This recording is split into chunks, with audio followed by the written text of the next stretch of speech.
Hello students all welcome back to SK tuition point.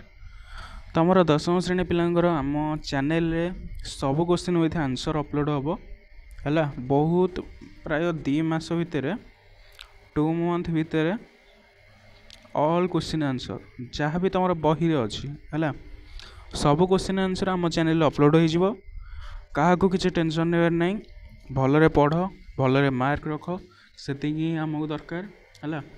आउ बाकी रहा आम चैनल को सपोर्ट कर माने चैनल को सपोर्ट माने सब्सक्राइब करने को जेहेतु पैसा लगुन ना तो से सब्सक्राइब भी करें कहीं तुम गोटे गोटे सब्सक्राइब ही कि व्यूज ही आमको किसी पैसा मिले से पैसा आम जो गरीब लोक मानक दे था जोटा कि तुम आउ किछि समय पर आम वीडियो अपलोड करूँ कि समय माने यही मास भितर वीडियो अपलोड करूँ है सेटा जोटा कि देखिपर तुम्हें तो तुम सत कि मिछ लगुव तो निहाती भाव से वीडियो जान नब है मो यूट्यूब जर्नी किमें कौन है सब Q&A वीडियो आनिबा बट आमर 100K सब्सक्राइबर हो सारे है एबे 50K अच्छी 100K हो गले Q&A वीडियो आनिबा एबे जेहेतु 50K हो गला से खुशी रे है जहाँ भी इनकम होती करू मिनिमम 50% है 50% इनकम गरीब लोक मानू दिहब अनाथ आश्रम को दिहब तो से वीडियो मुझे नहीं आसबि निहाती भाव तुम देखियो काले विश्वास कर है तो चलो स्टार्ट करवा निज सांग मान भिडटी सेयार कर नब आ सब क्वेश्चन आंसर तो अपलोड हम तुम देखिपर कि आमर इंपोर्टाट क्वेश्चन एरिया टेलीग्राम रे भी अपलोड हो तुम चेक कर डिस्क्रिप्शन लिंक अच्छी है। तो क्वेश्चन नंबर 1 देती है तुम वंदे उत्कल जननी पिला माने ओडियार है वंदे उत्कल जननी तो प्रत्येक दुईटी लेखा प्रति शब्द लिख तो देख पयोधी पयोधी कौन समुद्र सागर समार समार कौन हम पवन वायु तो पिला लास्ट पर्यटन वीडियो देख है लास्ट पर्यटन वीडियो देखिले तुम सब क्वेश्चन आंसर जापर आमर एथर डेली गोटे गोटे वीडियो चैलेंज रही है निहाती मुझे चेष्टा करी पूरण करने को गोटे गोटे वीडियो को दिन दीटा वीडियो अपलोड हम तो 2 मंथ भितर ऑल टोटाल है ऑलमोस्ट जिते विषय अच्छी तुम सब विषय अपलोड सरथ है। तो देख समार पवन वायु उट्टजर कौन हम कुटार बा कुड़िया कुटीर यहाँ हम पे कुटीर बा कुड़िया तापर भगिना नदी स्थगित तापर भूधर अच्छी कौन पर्वत अचल अरी अरीर हम शत्रु अराती बैरी एटा बैरा होता बैरी हम है निम्नलिखित शब्द गुड़िकर विपरीतार्थ बोधक शब्द लेख तो शुभ्र घन सुंदर पवित्र पुण्य दर्पित तो यहाँ आंसर हो विपरीत शब्द शुभ्रर हम मलिन पूर्वर हम असुंदर पुण्यर हम पाप तापर देख घन घनर कौन हम तरल पवित्र अपवित्र वर्षतर हम विनीत। क्वेश्चन नंबर 3 देख निम्नलिखित शब्द मान को नहीं सार्थक वाक्य रचना कर जोटा कि वैधित सुशोभित राजित कलकल ज्ञान विज्ञान उटज यहाँ है। तो देख आंसर देखा वैद्युत तो ज्योत्स्ना वैद्युत रात्रि भावुक को विमोहित करे है सुशोभित कौन हम रामचंद्र को सुशोभित रूप देखिए मुनि माने विमोहित होते विमोहित माने जो आश्चर्य कि अधिक खुशी जनित सेटा है। राजित आश्रम पुष्प राजित दृश्य चित्र हरण करे कलकल कौन हम चिलिकार पक्षी मानकर कलकल शब्द शुणा जाए ज्ञान विज्ञान वर्तमान ओडिशा ज्ञान विज्ञान यथेष्ट आगे गलानी उट्टज घन अरण्य को मुनि माने उट्टज तैयारी करी रहउतिले जो उट्टज माने घर तार जो कुटीर है माने झाटी माटी जोटा तैयारी कहवा गले मुनि मैंने से रोते। क्वेश्चन नंबर 4 देख कलकल भाई आउ 5 गोटी ध्वन जो रही ध्वनियात्मक जुग्म शब्द से कलकल साउंड भाया केतटा जो शुभुची है कौन हम धड़ धड़ फड़ फड़ घड़ घड़ मड़ मड़ खर खर झर झर है। क्वेश्चन नंबर 5 देखा पठित कविता अवलंबन रे शून्य स्थान पूरण कर प्रश्न सहित आम उत्तर देखिया भी पूत पयोधी भी धौत शरीरा शुभ्र तट्टिनिकूल शिखर समीरा ହେଲା ମାନେ ଏଠି जो तुम बही देखिए देथिबो एटी डैश पूरण जो शून्य स्थान पूरण करिवो ହେଲା नील बुदर माला साजे तरंगे सुंदर शाली सुशोभित क्षेत्र जोगी ऋषिगण उटज पवित्र तो तापर ताल माल सुशोभित तीरा कलकल मुखरित चारु विहंगे ज्ञान ज्ञान प्रदर्शिता नेत्रा सुंदर मंडित मंडित देश है तो जहाँ शून्य स्थान थी पूरण कर 6 नंबर क्वेश्चन देख दे अर्थ जो अर्थगत है अर्थगत पार्थक्य दर्शाओ एटा टिके टाइपिंग समय रे एत टाइपिंग जेहेतु होती तो निहत मिस्टेक्स रहा तो देख सुरर सुर हम एमती रही पुतर एमती रुत शाली दीर्घ ही रली दीर्घ ही है देख पुर कौन देवता अर्थगत पार्थक्य है सुरर कौन हम ना 12 हम पुतर हम पवित्र आउ गोटे पुत्र हम कौन पुओ बा संतान शाली हम धन्य विशेष आउ गोटे शिला है जो शिला हम प्रार सान भौणी एटा टिके रुह मु चेक करी कहदेवी है ना मु कमेंट रे पिन करदेवी सेटा टिके भूल अच्छे मिस्टेक्स देख देखिए बलि पूजा सामग्री दैत्यराज चिर जो विरोचना पुत्र बलि भी कहीपर तापरे सेमती आउ गोटे बलि अच्छी दीर्घ ही बलि बलवान कूल गोटे है कौन ना नदी समुद्र प्रभृति जो तट रही कूल हम कौन वंश है तो देख देखिए क्षुद्र उत्तरमूलक जो तुम प्रश्न उत्तर चारुभाष्यमयी क्या कहुए तो उत्कल जननी को चारुभाष्यमयी और चारुभाष्यमयी बोली कहुई चारुभाष्यमयी कहवा द्वारा उत्कलर गौरवमय अवस्था को सूचाई दि जाउछि कारण संतान मानक गौरवरी जननी मुखरे मधुर हस खेली थाए पुनश्च ओडिया भाषार मुहूर्त और मधुरता हेतु उत्कल जननी को चारुभाष्यमयी बा चारुभाष्यमयी बोली कहुई तापर उत्कल जननी को किए धोई दिए पुत पयोधी उत्कल जननी को धोई दे था।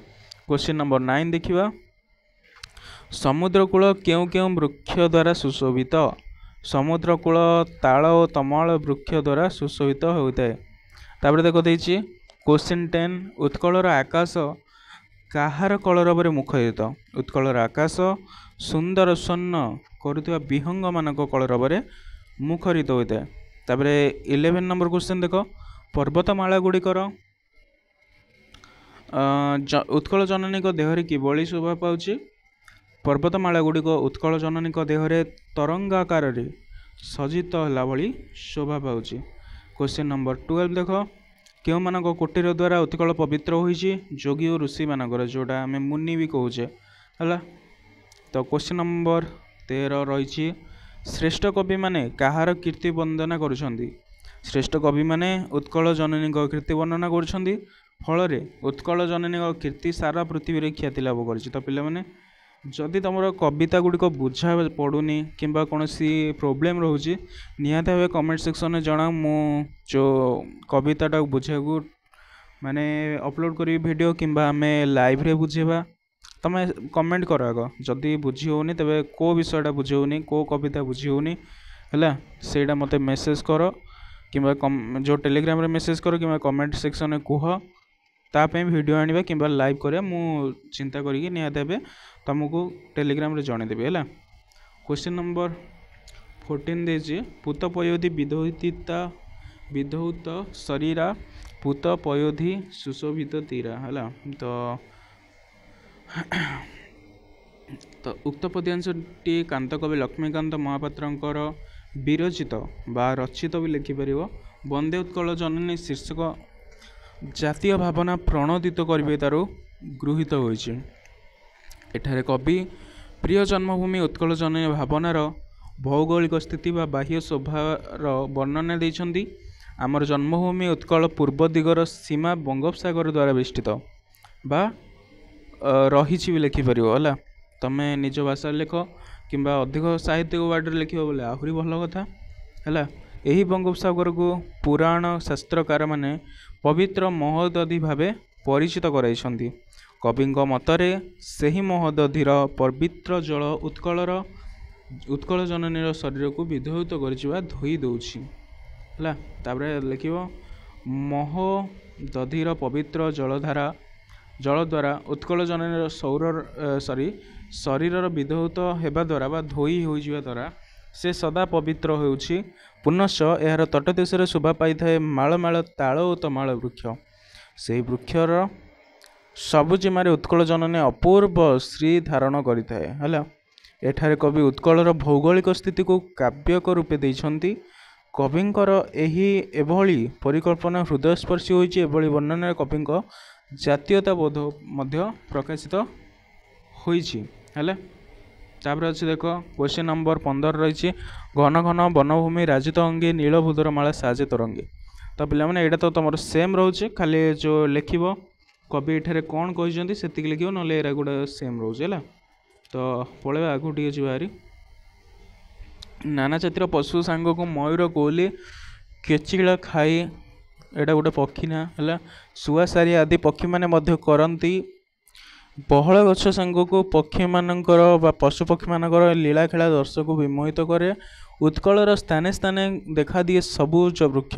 ଦେଖିବ ରାସ୍ତାମାନଙ୍କରେ ବି ସବୁଜ ବୃକ୍ଷ ଲାଗିଛି ହେଲା। ଆଚ୍ଛାଦିତ ଢଙ୍ଗ ପର୍ବତମାଳ, ନିହାତି ଭାବେ ଯେଉଁମାନେ ପାହାଡ଼ିଆ ଅଞ୍ଚଳରେ ରହୁଥିବେ ପର୍ବତମାଳା ଗୁଡ଼ିକ ବା ଯେଉଁ ପାହାଡ଼ ଗୁଡ଼ିକ କେତେ ସୁନ୍ଦର ଦେଖାଯାଉଛି ନିହାତି ଭାବେ ଜାଣିପାରୁଥିବ ହେଲା। ସେହି ପର୍ବତମାଳା ଦୂରରୁ ମନୋରମ ଦେଖାଯାଏ। ଛୋଟ ବଡ଼ ପାହାଡ଼ ଗୁଡ଼ିକ ପାଖ ସଜେଇ ହେଲା ଭଳି ରହିଥାନ୍ତି। ସମୁଦ୍ର ମଧ୍ୟରେ ଉତ୍ତାଳ ତରଙ୍ଗ ଯେପରି ଦେଖାଯାଏ, ଏହି ନୀଳ ପର୍ବତ ଗୁଡ଼ିକ ସେହିପରି ଦେଖାଯାଆନ୍ତି। କବି ଉତ୍କଳର ଶୋଭାକୁ ଯଥାର୍ଥ ଭାବରେ ବର୍ଣ୍ଣନା କରିବାକୁ ଯାଇ ଏହାର ଅତି ଘଞ୍ଚ ବନ ପ୍ରଦେଶ ଓ ପର୍ବତମାଳାର ରୂପକୁ ଦେଖାଇବାକୁ ଚେଷ୍ଟା କରିଛନ୍ତି। କବିଙ୍କର ହେଲା, କବିଙ୍କର ହେଇଯାଇଛି, ସେଇଟା କବିଙ୍କର ହେବ। ଉପସ୍ଥାପନା କାବ୍ୟ ମାନେ ଯେଉଁ ସୁନ୍ଦର ଏବଂ ମନୋଜ୍ଞ ହୋଇପାରିଛି ବା ମନକୁ ଛୁଇଁ ପାରିଛି ହେଲା। ସୁନ୍ଦରଶାଳୀ ସୁଶୋଭିତ କ୍ଷେତ୍ର ଜ୍ଞାନ ବିଜ୍ଞାନ ପ୍ରଦର୍ଶିତ ନେତ୍ରା ହେଲା। ତ ଏଇଠି ଏମିତି ଲେଖିବ ସବୁତିକ, ସେମିତି ଏଇଠି ଲେଖିପାରିବ ତମେ। ସ୍କ୍ରିନଶଟ୍ ନେଇଯାଅ କିମ୍ବା ମୁଁ ଟେଲିଗ୍ରାମରେ ପଠାଇଦେବି, କାହିଁକିନା ବହୁତ ଭିଡ଼ିଓ ଲେଟ୍ ହେଲାଣି ହେଲା। 17 ନମ୍ବର ସେମିତି ଦେଇଛି ଉତ୍କଳ ସୁରଭର ଦର୍ପିତ ଗେହା ଅରିକୁଳ ଶୋଣିତ ଚର୍ଚ୍ଚିତ ଦେହା ହେଲା।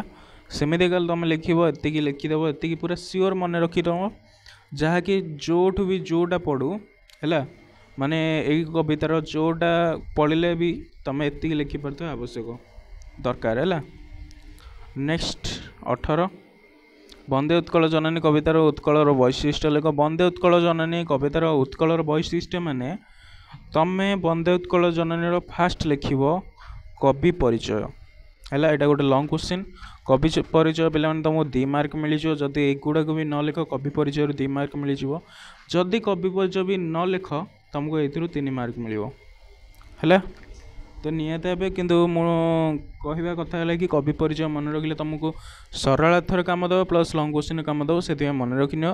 ସରଳାର୍ଥରେ ତୁମେ କବି ପରିଚୟ ଲେଖିକି ଏତିକି ଲେଖିବ 5 ମାର୍କ ନେଇଗଲ। 5 ମାର୍କ ତ ଏମିତି ଦେଉନାହାନ୍ତି, 4 କିମ୍ବା 4 ଅଧେ ଯେଉଁ ଦେଉଛନ୍ତି 4 ଧରିନିଅ, 4 ମାର୍କ କ୍ୟାରି କରିନେଲା। ତାପରେ ଏଇଟାରେ ତୁମେ 5 ମାର୍କ ସିଓର ରଖିନେବ ଲଙ୍ଗ କ୍ୱେଶ୍ଚିନ୍ରେ ହେଲା। ତ ସେଥିପାଇଁ ତୁମେ କବି ପରିଚୟ ମନେ ରଖିନିଅ। ଏଗୁଡ଼ାକ ତୁମେ ମନରୁ ଲେଖିପାରିବ। ପିଲାମାନେ ତୁମେ ଯାହା ବି ପଢ଼ିଛ ହେଲା, ତ ନିହାତି ଭାବେ ମନରୁ ରଖିକି ତୁମେ ଲେଖିପାରିବ ହେଲା। ତ ମୁଁ ଭାବୁଛି କି ତୁମେ ସ୍କ୍ରିନଶଟ୍ ନେଇଯାଅ କିମ୍ବା ମୁଁ ବି ଟେଲିଗ୍ରାମରେ ପଠାଇଦେବି ହେଲା। ସ୍କ୍ରିନଶଟ୍ ନେଇଯାଅ, ମୁଁ ସ୍ଲୋ ନେଉଛି, ସ୍କ୍ରିନଶଟ୍ ନେଇଯାଅ ତୁମେ। ଆଉ ନିହାତି ଭାବେ ସବସ୍କ୍ରାଇବ୍ କରିକି ଚ୍ୟାନେଲକୁ ନିଜ ସାଙ୍ଗମାନଙ୍କ ପାଖକୁ ସେୟାର କରିନେବ, ଭିଡ଼ିଓଟିକୁ ଲାଇକ୍ କରିନେବ ଭଲ ଲାଗିଲେ। ଆଉ ବାକି ରହିଲା ପିଲାମାନେ ତୁମେ ମାନେ ସପୋର୍ଟ କର ହେଲା। ସବୁ ଆମେ ଭିଡ଼ିଓ ଯାହା ବି କହିବ ତାହା ଆଣିବୁ, ଟ୍ରାଏ କରିବୁ ହେଲା। ଯେଉଁଟା ବି ବୁଝି ହେଉନି ମୋତେ ଟେଲିଗ୍ରାମରେ ମେସେଜ୍ କରିପାରିବ କିମ୍ବା ଆମର କମେଣ୍ଟରେ ଜଣାଇ ପାରିବ। ମୁଁ ସମସ୍ତଙ୍କ କମେଣ୍ଟ ଗୋଟେ ଗୋଟେ ପଢ଼ୁଛି ହେଲା। ନିହାତି ଭାବେ ଜଣାଇବ। ନେକ୍ସଟ ଭିଡ଼ିଓ ସେଇଥିପାଇଁ ଆଣିବା, ଯେଉଁଟା ବୁଝି ହେଉନି କିମ୍ବା କୌଣସି ଗଣିତ ବୁଝି ହେଉନି, କେଉଁଟା ରହୁଛି ଗଣିତର କେଉଁ ନମ୍ବରଟା କେଉଁ ବିଟ୍ଟା ଜାଣି ହେଉନି ସେଇଟା ବୁଝିବାକୁ ଟ୍ରାଏ କରିବା ହେଲା। କାହିଁକିନା ପିଲାମାନେ ବହୁତ କମ୍ ସମୟ ରହିଲେ ତୁମ ପାଖରେ, ତୁମକୁ ସିନା ଲାଗୁଛି ଅଧିକ ସମୟ ଅଛି ବଟ୍ କମ୍ ସମୟ ବହୁତ ଅଛି ହେଲା। ତ ଏତିକି ଥିଲା ତୁମର କ୍ୱେଶ୍ଚିନ୍ ଆନ୍ସର୍, ଏତିକିରେ ରଖୁଛି ହେଲା। ଡେଲି ଆମର ଗୋଟେ ଗୋଟେ ଭିଡ଼ିଓ ଅପଲୋଡ଼ ହେବ, ତୁମେ ଚେକ୍ କରିନେବ। Okay, best of luck. ଭଲରେ ପଢ଼ାପଢ଼ି କର, ଏକ୍ଜାମ୍ ଭଲ କରିବ।